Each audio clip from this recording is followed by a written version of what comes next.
Vamos começar o programa falando do Coritiba, que foi até o Rio de Janeiro e acabou perdendo para a equipe do Flamengo por 3-0. Quem acompanhou de perto e conta como foi é o Nicolas França. Um abraço, Nicolas. Olá, Osmar Antônio. Na tarde deste domingo, aqui no Maracanã, o Coritiba teve uma péssima estreia no Campeonato Brasileiro. Saiu derrotado por 3-0 para o Flamengo, fazendo a torcida reviver aqueles sentimentos ruins do ano passado, né? Cada vez que o Coritiba saía para jogar fora do Couto Pereira, era presa fácil para os seus adversários. Até tinha uma boa expectativa, né, de conseguir pelo menos equilibrar as coisas por causa da má fase do adversário, que está em processo de troca de treinador, mas foi justamente a presença do argentino, o Jorge Sampaoli, aqui no Maracanã, que fez o Flamengo correr mais do que vinha fazendo nas partidas anteriores, e aí especialmente marcando pressão, a saída de bola do Coritiba, conseguiu colocar o Coxa em dificuldades dentro de campo.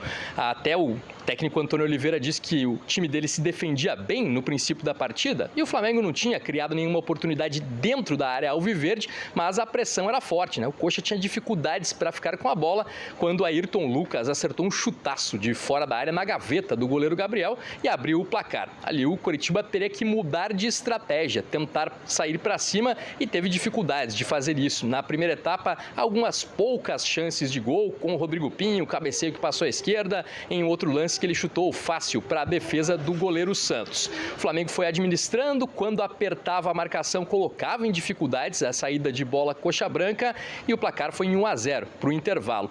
Na segunda etapa, logo nos primeiros minutos, o Antônio Oliveira foi fazendo substituições, colocou em campo o Robson, o Caio César, o Andrei, mas aí outro momento chave, né? Se o primeiro gol do Flamengo mudou o plano da partida, o segundo então tornou praticamente inviável a reação alviverde. E foi muito cruel o momento no qual ele aconteceu, porque o Andrei havia acabado de entrar em campo, quem sabe para dar mais qualidade no meio de campo alviverde, e foi ele que cometeu um pênalti sobre o Gerson. No primeiro lance do Andrei disputando uma bola na área, ele acertou o adversário, pênalti marcado, e o Gabigol bateu com categoria para encerrar um jejum de 10 partidas sem balançar a rede. Ele que não marcava desde fevereiro com a camisa do Flamengo, fez o segundo gol. O Coxa ainda tentou ir para cima, teve mais volume ofensivo, né? Especialmente o Robson tentando jogadas individuais, o Caio César sofrendo algumas faltas, o Zé Roberto, atacante que foi contratado para o Brasileirão, estreou com a camisa alviverde, só que foi o Flamengo que marcou o terceiro gol, já no finalzinho ali,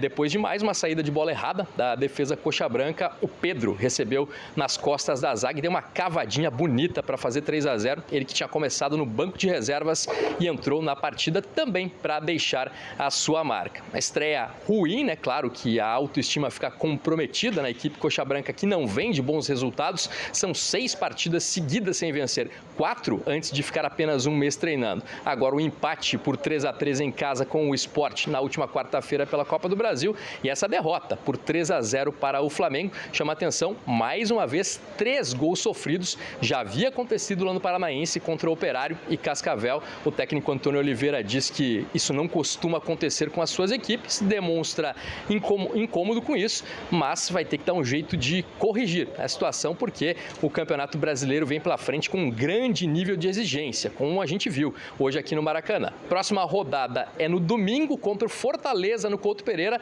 e logo no meio da semana seguinte o Coxa decide a vaga na próxima fase da Copa do Brasil, enfrentando o Sport Recife fora de casa. Por enquanto, até o presidente Glenn Stenger, presidente em exercício do Coritiba, falou aqui no Maracanã, o momento é de dar confiança para o trabalho da comissão técnica, que vem sendo muito questionado, né? Principalmente pela torcida coxa branca. O nosso termômetro são as redes sociais, todo mundo pedindo a saída do Antônio Oliveira, mas pelo posicionamento da diretoria, o trabalho continua em busca dos resultados que não estão vindo ultimamente. Osmar. Tá certo, obrigado, Nicolas França. Vamos fazer o seguinte, antes até de falar do jogo, já vamos colocar a pergunta aí na tela. Temos aí a pergunta para os nossos comentaristas. É o Marcelo Luiz Borges. Marcelo Ortiz. Olha, ficou legal o teu Ortiz com H ali, ó. Ficou legal, hein? Ficou legal. Ficou bonito. Campeonato difícil, o Coritiba mostra a mesma deficiência do ano passado. Isso pode mudar? Xará, pode mudar.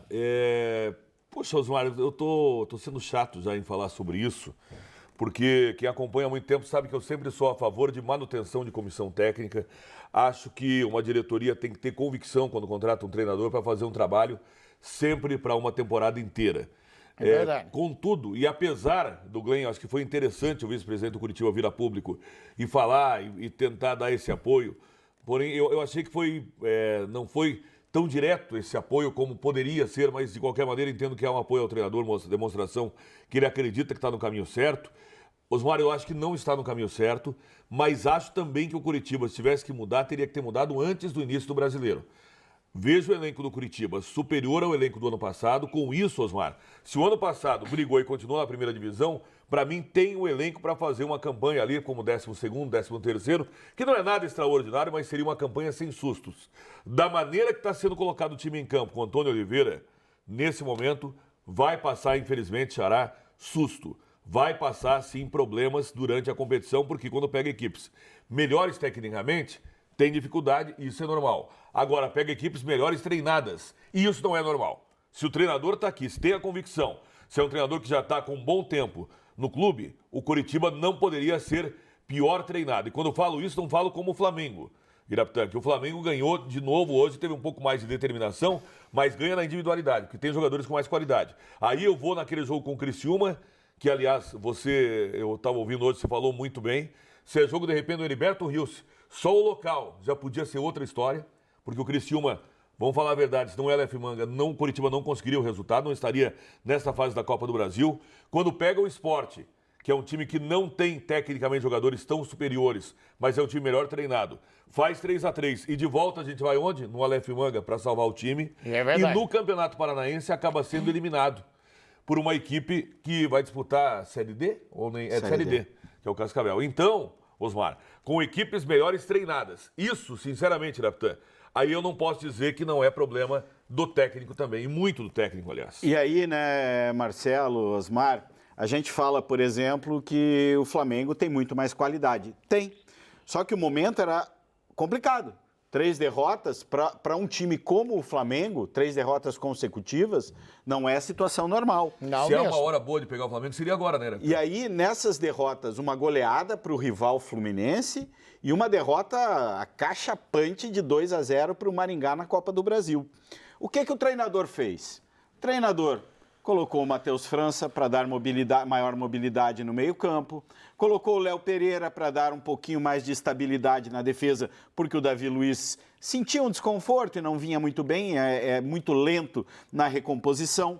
Colocou Diga-se passagem, era só um detalhe, não colocando, até porque é normal, jogador da experiência do Davi Luiz, sabe, conversa, geralmente os jogadores experientes sentem um desconforto a hora que é pra sair do time. Exato. Fica melhor do que Fica ser melhor. sacado, né? Fica mais bonito. Aí coloca o Wesley na lateral, que dá um ritmo forte, e eu pensei até que ele iria entrar para marcar mais o Aleph Manga, que é o ponto forte da equipe do Curitiba, mas não, ele foi muito mais agudo, muito mais ofensivo, explorando a deficiência do Vitor Luiz na marcação. Então o treinador, mesmo sendo interino da equipe do Flamengo, ele observou alguns detalhes que ele precisava mudar, que o seu time teria que ter mais intensidade e não se limitou apenas a fazer essas trocas. Barrou o Pedro, tirou o Pedro do time.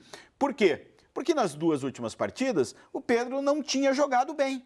Então, o Gabigol não está bem? Não está bem, mas foi um cara participativo, que deu carrinho, que brigou. Então colocou o Gabigol e vamos dar uma seguradinha no Pedro. O Gabigol fez gol de pênalti, é verdade, não jogou muito bem, mas deu a sua contribuição. E depois, na reta final, nos 15 minutos finais, colocou o Pedro, que ainda encontrou uma tabela com o Vitor Hugo e fez o 3º gol para selar a vitória do Flamengo. Então, apesar do discurso do técnico do Curitiba, do Antônio Oliveira, que o Curitiba se defendeu bem e o Flamengo não entrou na área do Curitiba, não precisa entrar na área para fazer gol. O importante é que o Flamengo fez os 3. Fez 3. Né? Fez 2 de fora da... E daí? Fez um gol de fora da área, fez um pênalti e uma tabela de infiltração, 3-0. Então, o que me preocupa do Curitiba é não ver perspectiva de mudança com as ideias que estão implantadas hoje no elenco. Porque o Curitiba continua sem criatividade no meio-campo, continua dependendo do Aleph Manga e acho muito pouco para 38, agora 37 rodadas.